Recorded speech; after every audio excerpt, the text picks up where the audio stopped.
नरेंद्र मोदी ने 11 सालों में 90 से ज्यादा देशों की यात्रा करी। दुनिया के कोने कोने में गए, छोटे देशों में गए, बड़े देशों में गए। बहुत बड़े बड़े दावे किए विश्व गुरु बनने के, सबसे गलबैयां करी, पपियां झपियां, खूब गले मिले, खूब दुनिया भर घूमे, अपने आप को विश्व गुरु भी कहला डाला। यह भी कहा गया वो वॉर रुकवा देते हैं, उनके एक फोन से दुनिया के तमाम देश लाइन में लग जाते हैं।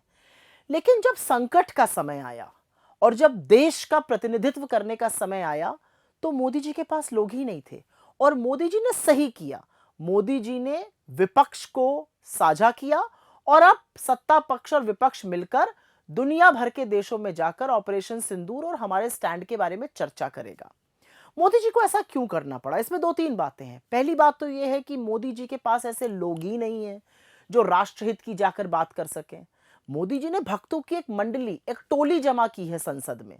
मोदी जी के जो लोग हैं वो ताली पीट पीट के और टेबल पीट पीट के मोदी मोदी कहने लायक हैं। वो क्या जाने फॉरेन पॉलिसी, वो क्या जाने राष्ट्रहित, वो क्या समझे देश हित। वो लोग तो ये समझते हैं कि हमें आजादी 2014 में मिली है। वो लोग तो गांधी के हत्यारे गोडसे के उपासक हैं। वो लोग तो ये समझते हैं कि हमें जो आज़ादी मिली थी वो गिरवी मिली थी। वो सुभाष चंद्र बोस को इस देश का पहला प्रधानमंत्री बताते हैं। तो ऐसे लोगों के साथ मोदी जी क्या ही देश के राष्ट्रहित की और प्रतिनिधित्व की बात करेंगे।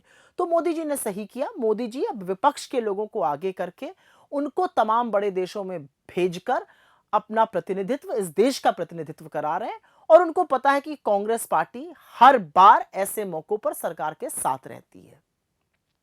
लेकिन अब बात इस मुद्दे पर आती है कि ऐसे हालात क्यों बने? ऐसे हालात इसलिए बने क्योंकि नरेंद्र मोदी जी की जो राजनीति है वो सिर्फ हिंसा और नफरत भड़काने की है।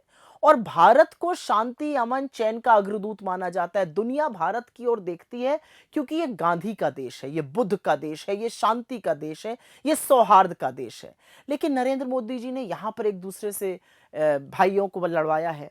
लेकिन विडंबना कितनी बड़ी है, मोदी जी के जो लोग जा रहे हैं उसमें से भाजपा के जो एमपीज हैं उसमें कई ऐसे लोग हैं जो हिंदुस्तान के मुसलमानों के खिलाफ दिन भर जहर उगलते हैं। जैसे वो डिग्री दुबे एक हैं, फर्जी डिग्री वाले। अब वो भेजे जा रहे हैं सऊदी अरब और अल्जीरिया जैसे देशों में, बहरीन जैसे देशों में। वो वहां के मुसलमानों को भारत की ऑपरेशन सिंदूर, भारत की असलियत को समझाएंगे।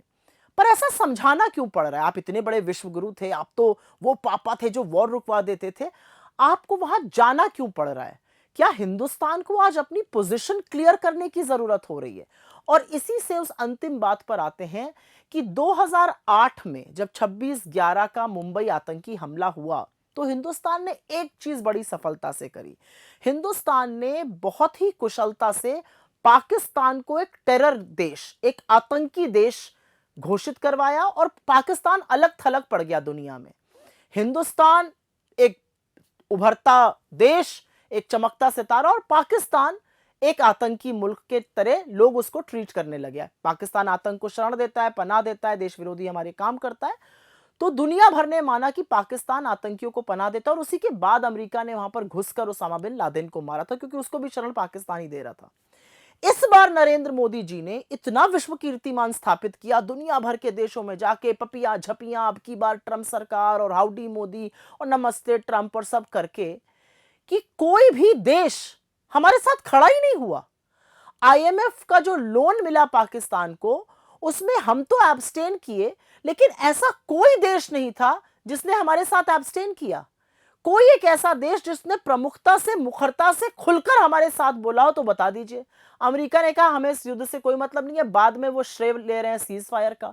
चीन तो पाकिस्तान के साथ ही था। रूस एक शब्द नहीं बोला। ऐसा कैसे हो गया कि हम विश्व में इतने अलग थलग पड़ गए? इस बात पर चर्चा करनी जरूरी है।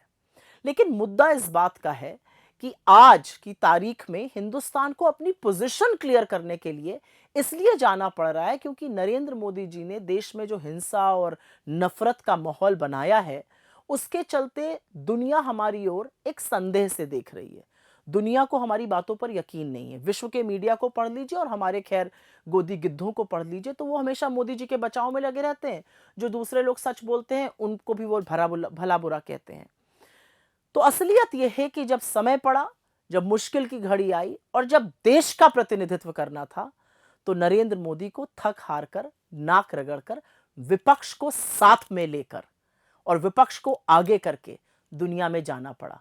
जो भक्तों की टोली है, जो अंधभक्त मोदी मोदी जयकारा करते हैं, जिनको लगता है कि 2014 के बाद आज़ादी मिली, वो इस सच को पचा नहीं पा रहे हैं। असलियत ये है कि जयशंकर जी एक फेल्ड फॉरेन मिनिस्टर हैं और तमाम कांग्रेस के नेता जो इस डेलीगेशन का पार्ट हैं, चाहे वो शशि थरूर जी हों, सलमान खुर्शीद जी हों, आनंद शर्मा जी हों या मनीष तिवारी जी हों, उनको समझ है दुनिया में अंतर्राष्ट्रीय रिश्तों की, उनको समझ है फॉरेन पॉलिसी की, उनको समझ है इंटरनेशनल रिलेशंस की, और इसीलिए वो आगे किए जा रहे हैं। मुझे खुशी है इस बात की कि ये हो रहा है, लेकिन ये जो बाईपार्टिजनशिप, जिस सौहार्द की आज मोदी जी बात कर रहे हैं, बड़ी देर कर दी यहां आते आते, क्योंकि इसी विपक्ष को आप पानी पी पी कर दुनिया में कोसते थे और आज वही विपक्ष आपके साथ खड़ा है।